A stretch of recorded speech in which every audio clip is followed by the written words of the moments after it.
global prevention trials are the easiest to do. Global acute trials are the next easiest to do. We've had the most experience. Global recovery trials, oh my God, it's like, that's really, really hard unless you're doing something very simple. And that was a very, they took 6 years to do this, 2006 to 2014.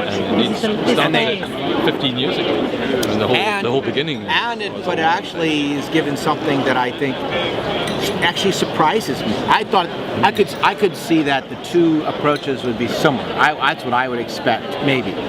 But I didn't expect the more aggressive therapy to do worse. Did you? No, I didn't. I thought it would be neutral because of the tendency of the control arm to homogenize. So what I don't understand is I don't understand the why. That's what I don't understand. So that's the important bit, and that's why I don't secondary analysis. And I don't know. Are you precipitating because you're up and around? The ICHs particularly didn't seem to do well with the earlier treatment, and I'm trying to figure out why that is. Are they sicker? Do they get more changes in their pressure, blood pressure? You've got to make sense of why an early treatment would be. The one negative of big simple trials is insufficient volume of detailed physiological data at the early stage. So things like blood pressure fluctuation, I look at that and think, well, that maybe is an explanation, but will we find out? I'm not sure. Why do you think it was negative? I don't know. I really don't know.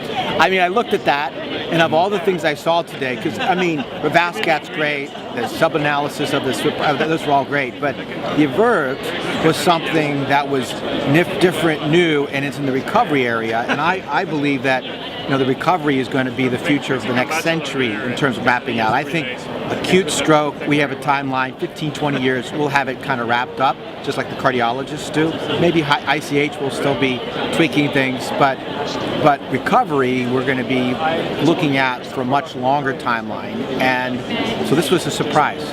So surprises are good. You learn things, and it makes you ask other questions. And it's a big enough trial that it's, it wasn't a sample size issue at 2,000. It's, a big trial. So, but I don't know. I don't have an answer. I'll be very interested in looking at the data in Lancet and trying to tease out if there's anything there in the supplement that gives information.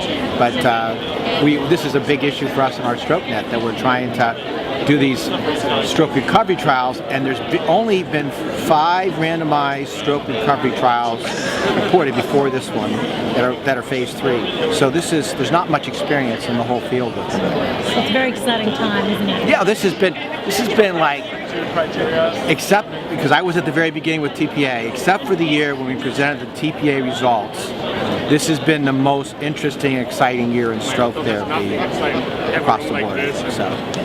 Do you have anything to say, Keith? No, I agree, and I think the rehabilitation trials have suffered from lack of ambition.